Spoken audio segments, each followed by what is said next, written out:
अस्सलाम वालेकुम जी, काश्तकार भाइयों और व्यूअर्स भाई चलते हैं आपको बताते हैं कि बलूचिस्तान हुकूमत ने जो है वो गंदम की कीमत जो है वो साल 2024 के लिए 4,300 रुपये फ़ी 40 किलो जो है वो मुकर्रर की थी। लेकिन अभी जो है हुकूमत की तरफ से जो है यानी बलूचिस्तान हुकूमत की तरफ से जो है वो गंदम की कीमत में जो है बड़ी तब्दीली कर दी गई है, बहुत ज़्यादा कमी की गई है। तो बलूचिस्तान हुकूमत ने जो है वो गन्ने की कीमत जो है वो 4,000 रुपये मुकर्रर कर दी है, सूबा सिंध के बराबर।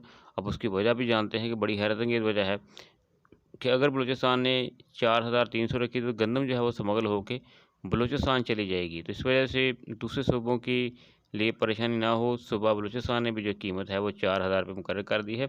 बलूचिस्तान में जो है वो गंदम खरीदारी का टारगेट 50,000 टन है। तो अगर इस वक़्त बात की जाए तो पंजाब और सूबा सिंध के अंदर जो है वो गंदम की कटाई जो है वो ज़ोरों के ऊपर है और नई गंदम जो है वो मंडियों के अंदर आना शुरू हो चुकी है। लेकिन नई गंदम की जो कीमत है मंडियों के अंदर वो बहुत ही ज़्यादा कम है, 3,900 और 4,000 के रेट से बहुत ज़्यादा कम है। 3,000 और 3,200 रुपये के ऊपर जो है वो मंडियों के अंदर गंदम नई फ़रोख्त होना शुरू हो चुकी है। कई जगहों पर जो है वो कीमत इससे भी कम है। तो काश्तकार की कोशिश है कि अच्छी कीमत से मिले, लेकिन हुकूमतों की तरफ से जो है खरीदारी टारगेट कम रखे गए हैं। पहले से क्या गंदम बरूनी मुल्क से खरीदी गई थी, तो ये परेशानी आ रही है।